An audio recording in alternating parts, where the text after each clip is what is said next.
Hello दोस्तों, स्वागत है आप लोग का। तो दोस्तों आज डेट है 6 जनवरी। देखेंगे करंट अफेयर न्यूज़ में कौन कौन सी न्यूज़ इंपॉर्टेंट है हमारे एग्जाम पॉइंट ऑफ व्यू से। देखिए पिछले एक वीक का जो करंट अफेयर रह गया है, राइट, हमने करीब 3 या 4 सेशन मिस किया है। तो उसको क्या करेंगे हम लोग अभी, कल वाला जो करंट अफेयर होगा ना, तो उसमें हम लोग डिस्कस कर लेंगे, ऐड करके थोड़ा थोड़ा ऐड करके करेंगे। 3-4 दिन में वो सारा कवर हो जाएगा जो आपका करंट अफेयर है ना। तो कुछ छूटने वाला नहीं है, तो उसके लिए आप परेशान नहीं होगा सर 3-4 दिन करंट अफेयर नहीं आया तो हमारा सब छूट गया, है ना। तो कुछ ऐसे सर्कमस्टांसेस थे जिसकी वजह से बेसिकली हम लोग वीडियो नहीं शूट कर पाए थे। ठीक है, तो अब से अब रेगुलरली आएगा, है ना। तो 2 या 3 दिन की बात थी, कुछ डिमाइस हो गया था पर फैमिली मेंबर्स में, तो रिलेशन में था एक्चुअली में, तो इस वजह से वहाँ जाना पड़ गया और वीडियो शूट नहीं हो पाई थी। तो चलिए सेशन को स्टार्ट करते हैं। ठीक है, तो सबसे पहले देखिए बात करेंगे राष्ट्रीय खेल पुरस्कार की। तो खेल पुरस्कार देखो कई टाइप के होते हैं, है ना। तो उसमें क्या-क्या बेसिकली होता है उसको हम एक बार चर्चा करते हैं ना। खेल पुरस्कार में कौन से खेल पुरस्कार इंपॉर्टेंट होते हैं, कौन से पूछे जाने के चांसेस हैं, उसको हम लोग एक बार डिस्कस करते हैं। तो सबसे पहले बात करेंगे मेजर ध्यानचंद खेल रत्न पुरस्कार। इसको ऐसे समझ लो कि या वर्ल्ड की बात करें तो नोबेल प्राइज है, भारत की बात करें तो भारत रत्न का अवार्ड है। ये किसका? स्पोर्ट्स का। मतलब स्पोर्ट्स में कह सकते हो आप सबसे बड़ा वाला या सबसे नंबर 1 पे कोई पुरस्कार दिया जाता है तो ये है, और सेकंड नंबर पे आता है अर्जुन पुरस्कार आ जाता है ना। तो ये याद रखिए एग्जाम पॉइंट से रिलेवेंट है। तो इस साल किसको मिला ये थोड़ा सा आप याद रखिएगा। मुकेश डी बहुत चर्चा में रहे हैं, शतरंज खेलते हैं, है ना। तो वर्ल्ड चैंपियनशिप 20 बार जीती थी उन्होंने, तो ये याद रखिए ये इंपॉर्टेंट पर्सन है, ये पूछा जा सकता है आपसे। दूसरा मनु भाकर, निशानेबाजी में इन्होंने 2 मेडल जीते थे ओलंपिक में, पेरिस ओलंपिक में, तो ये भी याद रखेंगे। ठीक है, उसके अलावा अगर किसी को मिला तो वो हरमनप्रीत सिंह को मिला है, हॉकी में, हॉकी खेलते हैं ये। और प्रवीण कुमार को मिला है पैरा ओलंपिक के लिए, पैरा एथलीट के लिए। ठीक है, ये 4 नाम आपको जस्ट याद रखना है, एग्जाम पॉइंट से रिलेवेंट है। ठीक है, बाकी आप अगर याद नहीं रख सकते तो कोई बात नहीं, बट ये एटलीस्ट आप खेल रत्न में जो ध्यानचंद खेल रत्न है वो याद रखेंगे। फिर अर्जुन पुरस्कार की बात करेंगे तो इसमें भी 4 लोगों को मिला था दोस्तों, 5 लोगों को मिला था। एथलेटिक्स में मिला था 2 लोगों को, 1 लोग को मुक्केबाजी में मिला था, और पैरा तीरंदाजी और पैरा एथलेटिक्स में मिला था। नवदीप को मिला था, राकेश कुमार को मिला था, ज्योति को मिला था, अनु को मिला था और नीतू को।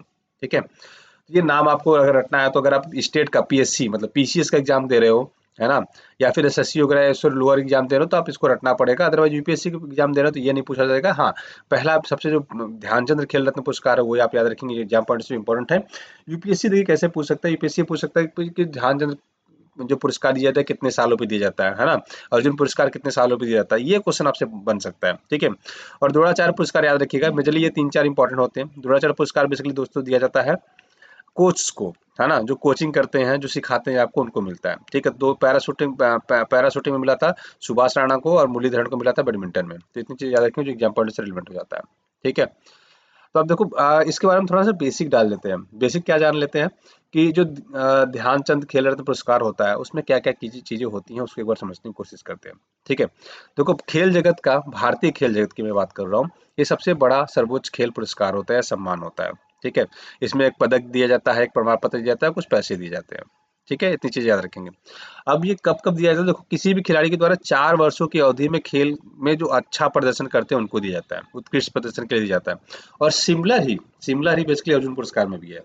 ठीक है, 4 साल या उससे अधिक अवधि तक आप क्या करते हैं, अच्छा प्रदर्शन करे जा रहे हैं तो आपको अर्जुन अर्जुन की एक प्रतिमा दी जाती है, एक प्रमाण पत्र दिया जाता है, और नगद पुरस्कार इसमें भी दिया जाता है। तो इसमें कोई अंतर बेसिक नहीं है बहुत ज्यादा, है ना। तो याद रखेंगे एग्जाम पॉइंट से रिलेवेंट हो जाता है। ठीक है, तो इसमें क्या है कि आपने उस सेक्टर में सबसे ज्यादा उत्कृष्ट किया है इसलिए दिया जाता है। तो ये थोड़ा सा बेसिक से बहुत अंतर है। अदरवाइज आपने इसमें देखो अर्जुन पुरस्कार और ध्यानचंद खेल रत्न पुरस्कार में बहुत अंतर नहीं है। ठीक है, इसमें भी आप शानदार प्रदर्शन करते हैं, इसमें भी शानदार प्रदर्शन करते हैं, लेकिन इसमें जो आपको ध्यानचंद के लिए दिया जाता है उसमें थोड़ा सा उत्कृष्टता के लिए दिया जाता है। पहले अर्जुन पुरस्कार मेनली दिया जाता था सबसे हाईएस्ट लेवल पे, लेकिन अब ध्यानचंद खेल रत्न पुरस्कार दिया जाता है। ठीक है, तो ये सर्वाधिक उत्कृष्ट मतलब आपसे बढ़िया कुछ कोई है नहीं इंडिया में, अगर मैं बात कर लूँ तो, है ना। चाहे हॉकी की बात कर लूँ, चाहे क्रिकेट की बात कर लूँ, उस सेक्टर में आपसे बढ़िया कोई नहीं है। तब आपको मेजर ध्यानचंद पुरस्कार मिलने के चांसेस ज्यादा रहते हैं। ठीक है, ऐसा समझ लिया। अब द्रोणाचार्य पुरस्कार क्यों जाता है? प्रशिक्षकों को दिया जाता है। प्रशिक्षकों का मतलब क्या है? कोचेस को दिया जाता है, जो कोचिंग करते हैं ना, जो आपको सिखाते हैं, राइट। चाहे क्रिकेट के कोच हो, चाहे वॉलीबॉल के कोच हो, चाहे बैडमिंटन के कोच हो, वो लोग क्या करते हैं, आपको सिखाते हैं, तो वो द्रोणाचार्य पुरस्कार के नाम से दिया जाता है। तो याद रखिएगा। ठीक है, तो ये एग्जाम पॉइंट से रिलेवेंट हो जाता है आपके।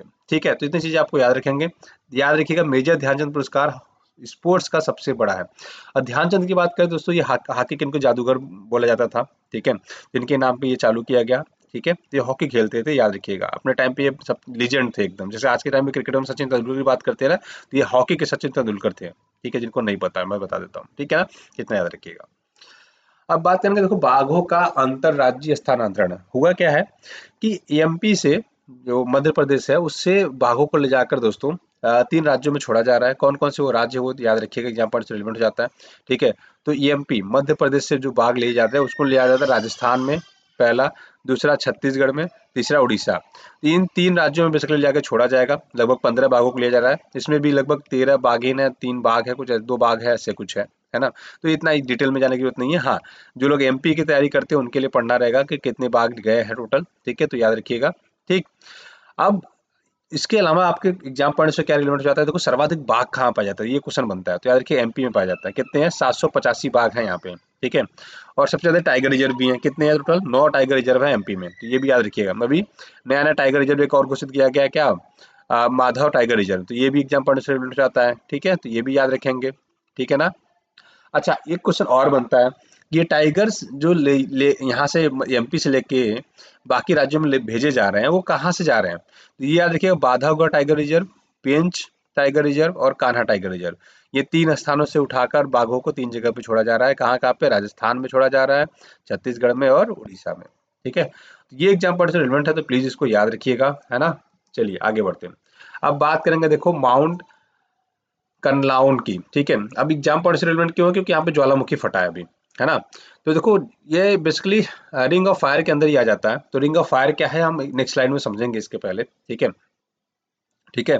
तो चलो, सबसे पहले तो मैं ये बताता हूँ आपको कि देखो वोल्केनोस कैसे दिखते हैं आपको। जनरली आप देखो वोल्केनो बनाओगे तो कुछ ऐसे बनता है, शंकु के आकार का कोन जिसको हम बोलते हैं ना।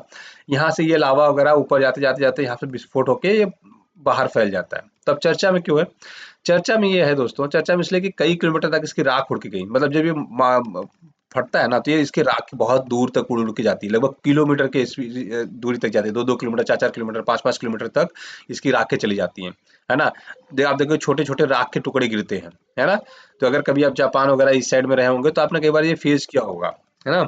या फिर आप जैसा मैं आपको रिंग ऑफ फायर दिखाऊंगा तब आपको डिस्कस करूंगा, ठीक है। तो अभी के लिए याद रखिए कई किलोमीटर तक की राख और गैस फैल गई थी, इस वजह से थोड़ी चर्चा में है, ठीक है। तो फिलीपींस की अगर मैं बात करूं, तो फिलीपींस को देखोगे तो उसकी कैपिटल क्या है, मनीला है, ठीक है। तो ये याद रखेंगे, तो एग्जाम पॉइंट से थोड़ा सा रिलेवेंट हो जाता है ना। ठीक है दोस्तों। तो चलिए एक चीज हम और कर लेते हैं कि नेग्रोस द्वीप कहाँ पे आपको, ये भी थोड़ा सा देख लेते हैं, ठीक है। वो भी एग्जाम पॉइंट से रिलेवेंट हो जाता है, तो उसको भी हम एक बार समझ लेते हैं। देखो, अब ये है पूरा फिलीपींस का मैप, ये आप जो पूरा मैप देख रहे हो ये फिलीपींस का मैप है। मैंने कैपिटल बता दी मनीला है। देखो अब ये है यहाँ पे नेग्रोस द्वीप, है ना। नेग्रोस द्वीप के नॉर्थ में यहाँ पे है। तो ये जो आप माउंटेन की हम बात कर रहे हैं, ठीक है, कनलाउन, तो ये आपका यहाँ पे है, ठीक है।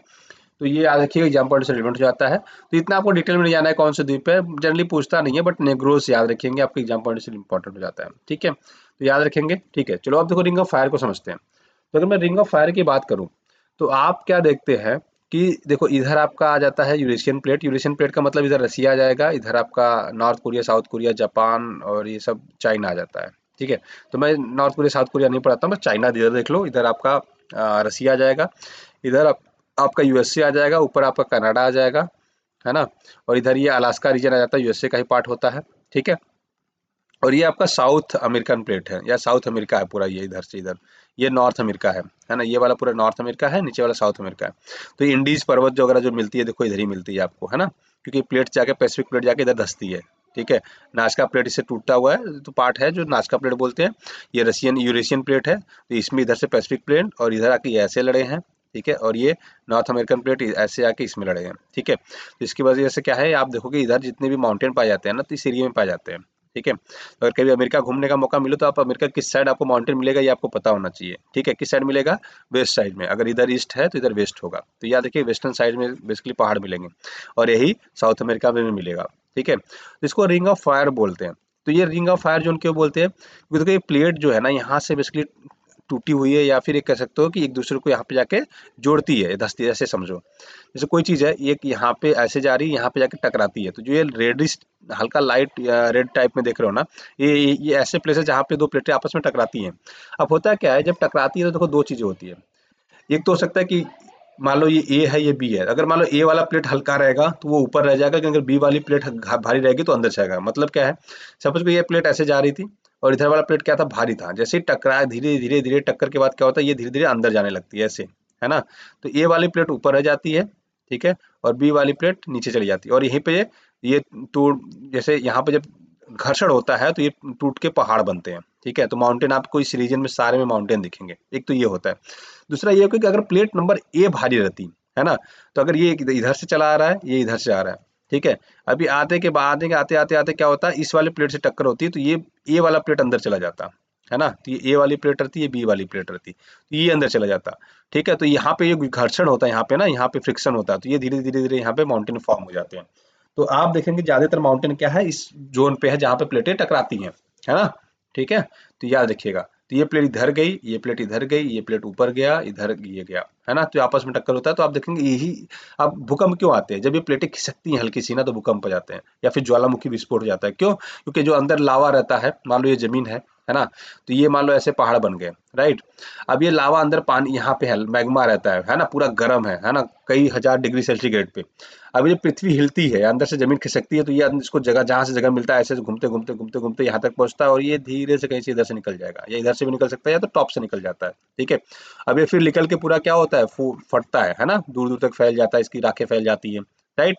तो ये ऐसे आपका बेसिकली क्या आता है, दिखता है पूरा वोल्केनो, राइट। तो अब देखो वोल्केनो ऐसे निकल जाता है, तो ये कब होता है, जब ये खसकती हैं प्लेटें, तो तभी भूकंप भी आता है। तो आप देखेंगे जो जापान का एरिया है, साउथ कोरिया के एरिया है, इसमें क्या होता है, भूकंप बहुत ज्यादा आते हैं। क्यों? क्योंकि जब प्लेटें खिसकती हैं तो यहाँ पे भूकंप, आप बहुत सारी वीडियो ऐसे देखेंगे जहाँ पे भूकंप बहुत ज्यादा आते हैं, ठीक है। चलो, अब बात करेंगे वीएसएससी में ध्रुवीय सूर्य घड़ी लगाएगी। तो विक्रम साराभाई अंतरिक्ष केंद्र है, वहाँ पे सूर्य घड़ी लगाई गई है, ठीक है। तो याद रखिए, थोड़ा एग्जाम पॉइंट से रिलेवेंट हो जाता है ना। तो रॉकेट गार्डन है, वहाँ पे लगाई गई है। बेसिकली शैडो से आपको ऐसा चित्र बनाया गया है कि इसमें शैडो से आपको ना वो पूरा समय दिनांक तारीख जितनी भी है ना वैदिक पीरियड के टाइम की, वो सारी बता देता है, ठीक है। ये अपनी परछाई से तो एकदम सटीक बताता है, ठीक है, शैडो वगैरह से। इसके बारे में कभी आगे चल के हम डिस्कस करेंगे बहुत डिटेल में, है ना, ठीक है। तो इतना बस याद रखिएगा। तो चलो आज की वीडियो में बस इतना ही रखते हैं दोस्तों। कल क्या करेंगे, जो करंट अफेयर पीछे के रह गए वो थोड़ा थोड़ा ऐड करेंगे, और वीडियो आपकी कल से जल्दी आ जाया करेगी। मेरा प्रयास ये रहेगा कि कल तक मतलब सुबह आपको 7 बजे तक वीडियो मिल जाए, जैसे पहले मिल रही थी, है ना। तो अभी थोड़ा सा लेट हो गया था, बट कल से आपको टाइम से वीडियो मिल जाएगा, ठीक है। तो चलो आज की वीडियो में बस इतना ही रखते हैं। अगर वीडियो पसंद आया तो दोस्तों के साथ लाइक सब्सक्राइब ना भूलिएगा। वीडियो देखने के लिए बहुत बहुत धन्यवाद, आपका दिन शुभ हो। Thank you so much, have a great day.